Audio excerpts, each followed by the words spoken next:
over 80, in fact, GST registrations that we manage across 4 PANs. And our source of information is also more than 5. So combining all of it together, bringing our data in one platform and then doing our filing was our biggest challenge.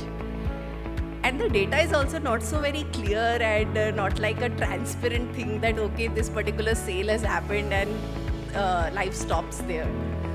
I'll give you one example. If a sale transaction has happened, it's not just the taxable value and the tax value that we are looking at. We are looking at invoice number, we are looking at invoice date, we are looking at taxable value, then we are looking at GST rate. Life doesn't stop here. Then we move further, whether it's interstate or whether it's intrastate, whether it's CNS or only I. Is cess applicable? Because in certain states, cess was also introduced. Next, that you have to look at whether I made a retail store transaction or whether did I do an online transaction. What are the implications there? So your every one single transaction and so many checks. So therefore, clearly manual way of doing things was not the way of life that I would anticipate. And then next question was that, okay, so we need a solution. Do I have a solution available to me internally? The answer was a clear no. And then clear came in, bringing more clarity and more efficiency in our tax function. So I think my best decision was to bring in clear for many reasons, which I will elaborate upon. But bringing in digitization and automation in tax function not just made the lives of my team members simpler, but it was a great investment done by the organization. Because see, people will come and go. They'll be like, okay, work is tedious. I don't want a life like that. I don't want to keep working on Excel, etc. But it's ultimately the organization that is suffering. So the solution was, at that point in time in my mind, was less for my people, but more for the organization, which resulted into a really great thing for my people, such that I have a tax team intact, touch wood, for the last 3 years, same people with few new entrants. And that has led to the success of the overall thing. So next thing was that now, okay, ठीक है, clear तो आ गया. What next? बात कर ली, discussion हो गया, deal sign हो गई. What is the best way of doing automation? Most importantly, you can't have an Excel sheet. You upload on a solution and do your filings. That's the worst way of doing it. It has to be integration, especially if you're a large organization. So we started talking about integration. And when the integration process started, we realized there were so many legal and format errors in our sales register. We didn't even have a purchase register. We had to build a purchase register. How do we do all of that? And here we are not talking about like a few lakhs of transaction. I can't even spell out a particular number. It's like many numbers of transactions. And that integration helped us eliminate all the data errors that we had. And that has helped us tremendously when we are preparing ourselves for any audit, or even in front of the stat auditors. I think another thing about, and my entity is a listed entity, so our audit and everything becomes very crucial. So the kind of data we submit to the auditors and the feedback that we get from there, that what accuracy of data, I think that is another thing, and that couldn't have been possible had those errors not been resolved. Now coming on to this, so GST came in 2017, and obviously it has gone through its leaps and bounds of development and changes. So when I joined, at that point in time itself, the audits had started for previous years. So now doing and even though it was not made mandatory, 2A versus 3B reconciliation was still asked for by the authorities. And sirs would definitely appreciate that how the assessees have sort of struggled through justifying to them that what credit we have taken is, if not 100%, at least 90% legal. Because nobody was doing that reconciliation. They were taking as per their payables, receivables, etc. So now what to do then? Then again, Clear came in to help. They helped us do the entire reconciliation. The next point was, though, My SR is integrated. Now I need to integrate my purchase register also, because that's the next most important thing to be done. And around that time only 2B reconciliation was made mandatory. So then we did that, and even there we realized there are so many errors that accounts payable team can make at the time of booking invoices. Supplier GSTIN can go wrong, the type of GST can go wrong, place of supply can go wrong. Forget that, even the values can go wrong. And doing that one-to-one document level reconciliation manually cannot happen. I mean, if you're working with large set of data, it's impossible. So we integrated that. Integration again, like the sales register integration, helped us eliminate all the errors. Most importantly, we were able to identify all the defaulting vendors, which was very, very crucial.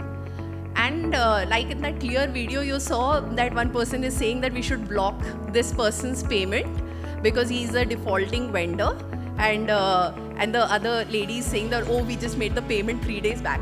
I was actually in that situation. I could clearly relate to that. That we came up with a list of vendors. We told the AP team, don't make payment to them, and they were like, we just cleared their payment. So I mean, that's actually very real, and I it was a delight to see that as an example here. So now we are in a situation, because of this entire integration, that we are able to manage our working capital. Most importantly, we are compliant in all aspects. If I have to say that, am I paying all my taxes correctly? Answer is yes. Am I taking any ITC which is more than my values appearing in my 2B? The answer is no. And I think this comfort, once we get, we can have a peaceful sleep at night, because at least you will not be in for any notice in the next 10 days before the next 3B filing is going to happen.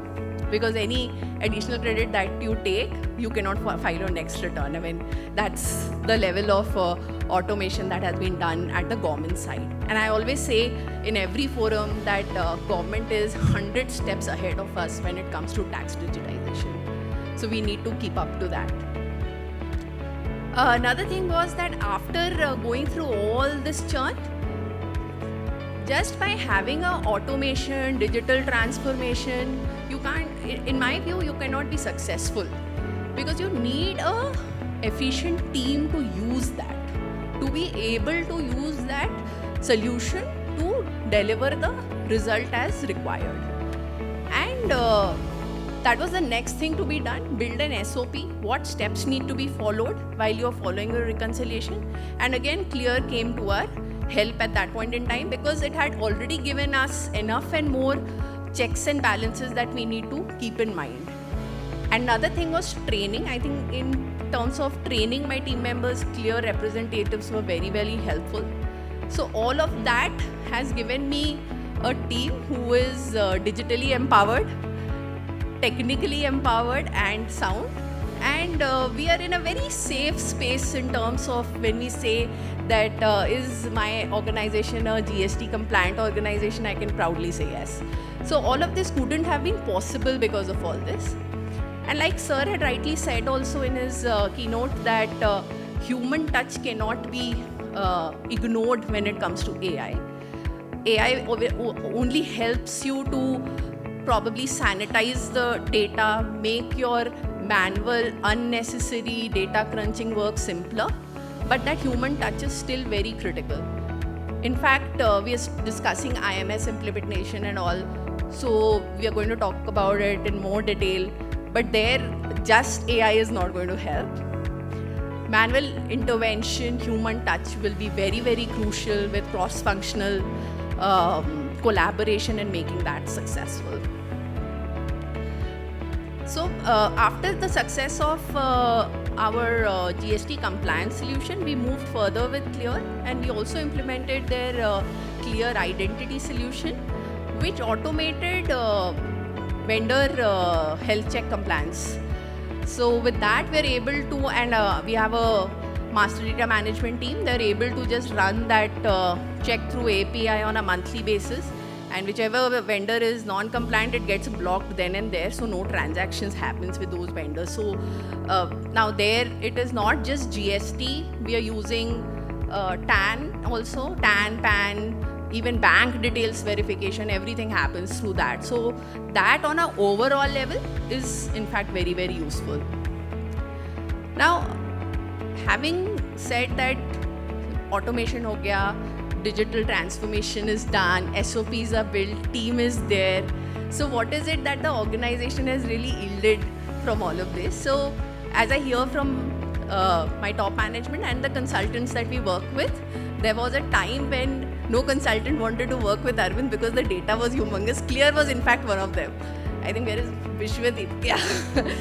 I think they came up saying that, oh God, Soumya, some of my team members are saying they don't want to work on Arvind. I was like, okay, no problem. We will do that work on our own. Tell me what area they don't want to work on.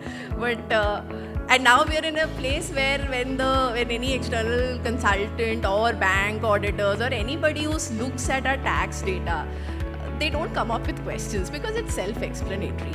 I think that is what success to me is. And I'm really looking forward to the next couple of years, more years with Clear, where we have to implement IMS with ISD becoming mandatory. I think there are some really, really important implementations that are going to come. And those are all going to be very document oriented, very, very data based. So for that, automation will obviously be important, but with a human touch. And I look forward to a much more clearer tax balance sheet for my company with Clear. Thank you very much.